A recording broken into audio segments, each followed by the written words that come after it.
What is going on, YouTube, and welcome back to the JDW SportsTalkShow, where every fan is welcome. If you enjoy NFL content, sports content, make sure you like, subscribe, put the post notification bell on to miss any future videos. And today, in this video, we're talking about, is Tua Time coming to an end? Is this going to be Tua's last year? And it's an interesting topic to talk about, because you look at what he's had his first few years, you could argue it's been lackluster. You know, the offensive line has been lackluster. Wide receivers aren't very dynamic. Tight end has been decent, though. It's nice to have a big body to throw to that can, help and go up and snatch those big-time throws, those big-time moments. Mike Gesicki is a real deal at tight end. But then you move to the rest of the offense, it's kind of iffy. It was, anyways. Now you look at the offense, and he has Tyreek Hill, Jaylen Waddle, Cedirc Wilson, Mike Gesicki he's had. You look at this offense, and the offensive line is getting a little better.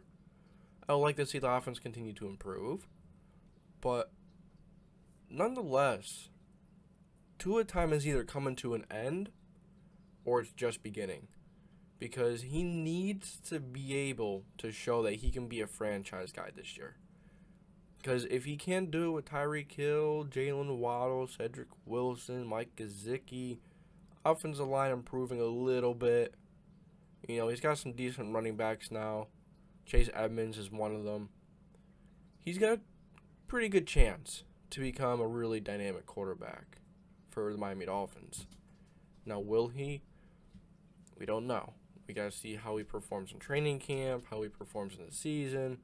We have to see big improvements. We have to see, above 4,000 yards. That's a big jump from 2,600 yards. We need to see above 4,000 yards. At the very least, 3,700 yards. And then we want to see 25 touchdowns and less than 10 interceptions. Unless he's throwing 30 to, 40. No.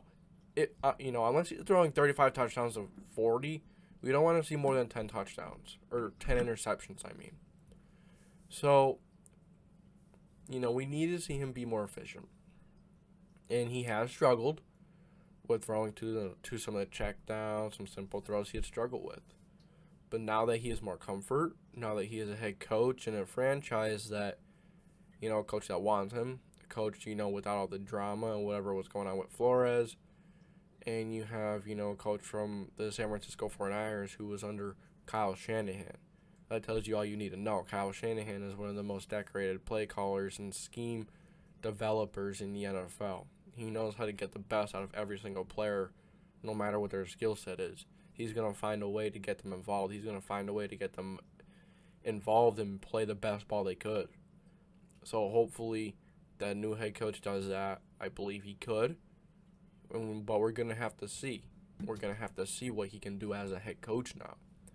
So, do you guys think Tua's, do you think that this is the year that he's going to come out? Do you think this is the year that he's going to show people that he's the guy? Or do you think it's going to be the last year for Tua? I think both are very, very realistic situations that you need to look at. Because we know Tua is talented. We know he's got the tools in the shed to be a good quarterback. We've seen it at Alabama. Now he did have a very good supporting cast around him. As did Mac Jones. As did a lot of Alabama quarterbacks. But, we got to see him make the improvement in the NFL. He's got to be able to adjust. He's got to be able to get some kind of fire, too. I'd like to see him get some kind of fire. So, let's see if he can get that engine rolling. Let's see if we could get that engine hitting on all pistons, on all cylinders. So, you guys let me know what you think. Dolphins fans, do you think Tua is going to finally get it done? Is going to finally make you guys happy? Or is another quarterback going to have to do that? So, I thank you for tuning in to the JDW Sports Talk Show, where every fan is welcome. This is all I have for you today. I'll continue.